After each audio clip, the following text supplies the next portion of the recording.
Hey y'all, welcome back. Today I'm going to be working on getting these bookshelves that you see back behind me cleaned off and organized. These shelves have the majority of the books that we have in our home on them, as well as like all of the homeschool curriculums and manipulatives and things like that I use. I'm needing to get everything kind of cleaned off and reorganized for a few different reasons. First of all, I want to set them up differently, take some of the things off and move them to like a homeschool cart, but also because I have all of these books back over here that need to be added to the shelves. And I like to keep things kind of categorized by type. I have like my own books over here on this side of the shelf, and then this side I like to use for all of the kids' things. But as I'm getting more and more books, like for them to read as they age through our homeschool, and then I'm just adding to my own personal library, I'm needing to kind of space things out a little bit differently just so I can continue to add things to the shelves. So I have an idea of how I want to lay all of this out. I'm going to get started, and then I'll show you guys what I end up with.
Okay, y'all, that ended up taking a lot longer than I expected. It is now much later in the day, but I had a lot of little hands that wanted to help out with the bookshelf organization.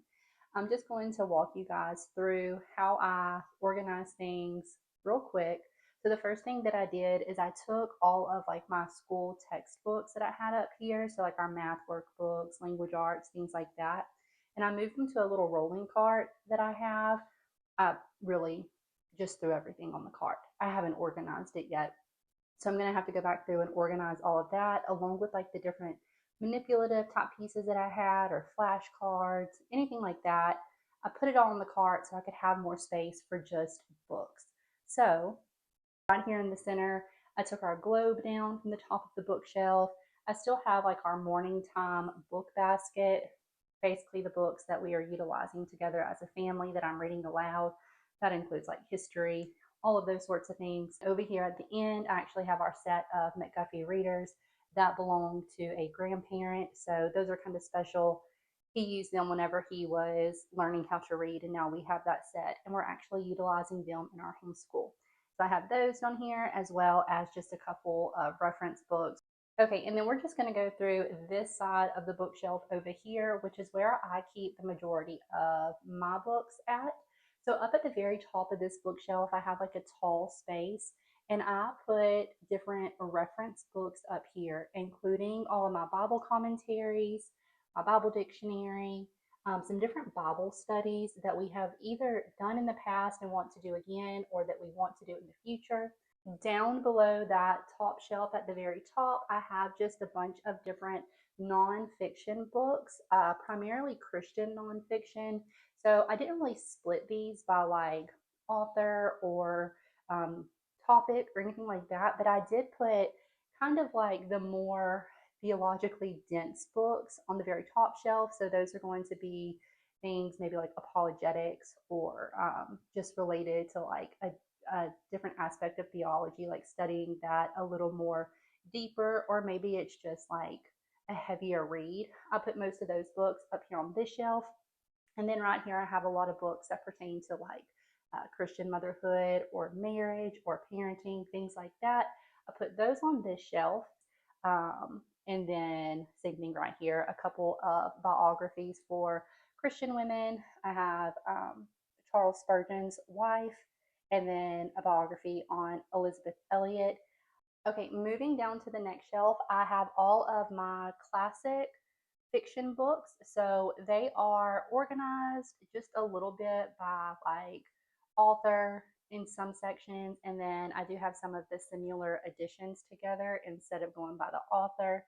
But I put most of like my favorite classic authors in this row, and then moving down a row, I have some books that I haven't really read much by these authors before, but I have picked up some of their well-known classics that I want to get to. So those are on this next shelf. And then next to those, I have a little stack of education related nonfiction books. And then the next to bottom shelf on this side of my bookcase, these are like more contemporary fiction books. I don't buy a whole lot of current fiction books. I utilize my library a lot for reading books like that, but I will sometimes pick one up, like if it's an author that my library doesn't carry the books for, I'll grab them. And then I want to read this Mrs. Polifax, so I have been grabbing her books just as I come across them. And then on the very bottom side of this bookcase, I put just a little basket down here with different board books for my 2-year-old.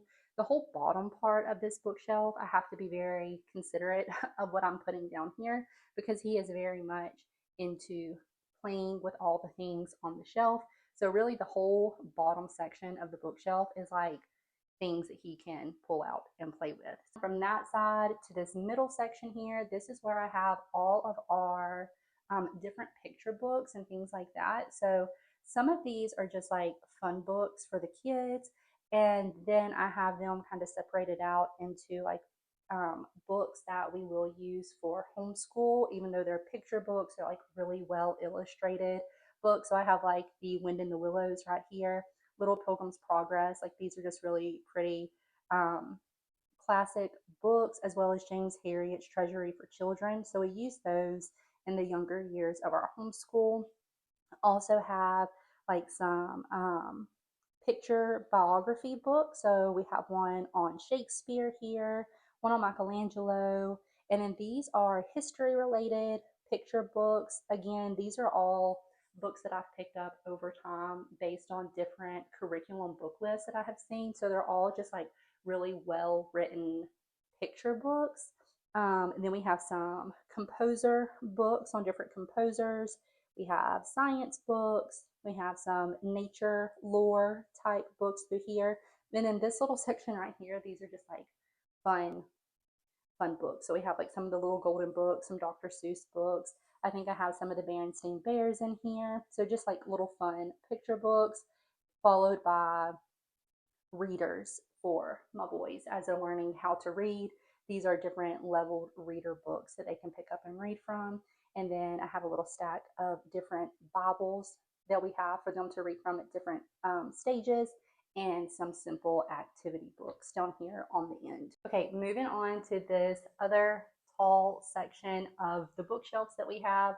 Up at the very top, again, I put some things up there that we don't really get into all the time, but it's easy enough for me to reach up there and grab it if we need it.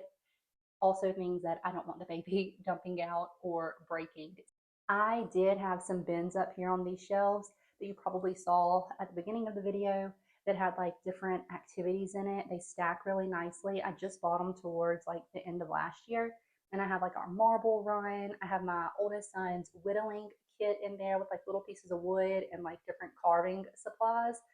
Those had to come off of these shelves because they were taking up too much space that I needed for like this size books, and I couldn't put them any lower because the 2-year-old would absolutely be in there and it was not safe for him to be in those little totes. So those got put up into a cabinet. But after that top shelf, we have this section here, which is like different children's classic books that I either will assign to them to read, that like I know already that I'll be assigning for them to read as part of our homeschool, or it's just like the start of some really good series that I want to get the whole series of for us to have here in our home.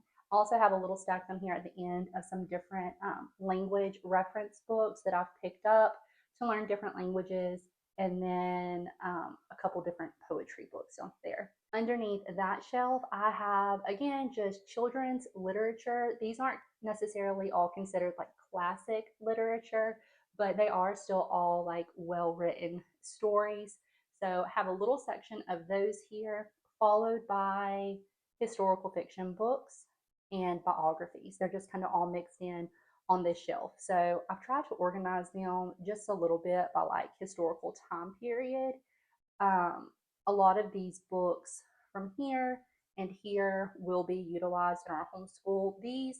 Some of these will be as well, but these are also just available for like free reads, family read alouds, things like that. I've also been grabbing these little I Survived books as I find them, like at Goodwill or the thrift store, and just making a little collection of those because the boys really enjoy those as well. Two more shelves over here on this side of our homeschool books. These are books that I know we will be utilizing this next homeschool year as part of like history studies, geography studies, things like that. So I'm just going to keep them stacked up down here to the side.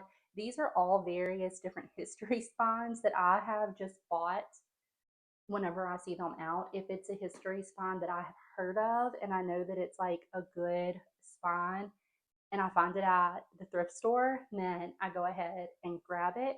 Like these books by Gerald Johnson, these are pretty hard to find, and these are first editions of them. So whenever I found them for just a few dollars each at a thrift store, I grabbed them.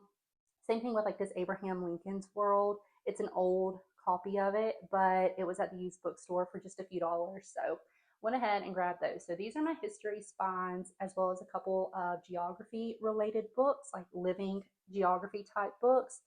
The shelf below that, I have some different children's theology books, as well as some Christian biographies. And then next to that, I have some nature and science books. These are a little more detailed than like the picture books that I have over with the picture book section.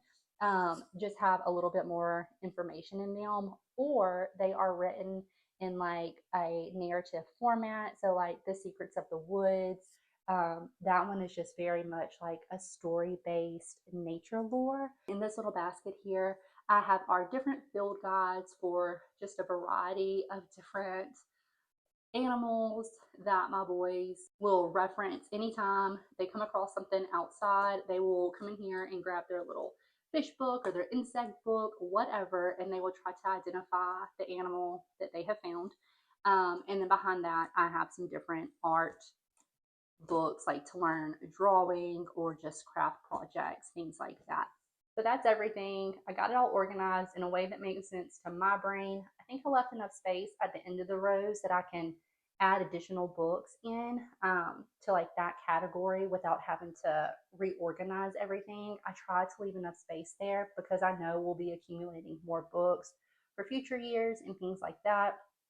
So now all I have to do is get that homeschool cart organized because it is a mess. Once I figure out what I'm going to do with the homeschool cart, I'll share that with you guys, just my organization, how I'm going to lay that out for next year. Right now, we're just trying to finish this school year up. We only have like 6 weeks left, so we're just trying to finish this 6 weeks up. But before we start next year, I definitely want to have it better organized. Thank you guys for hanging out with me. I'll see you next time.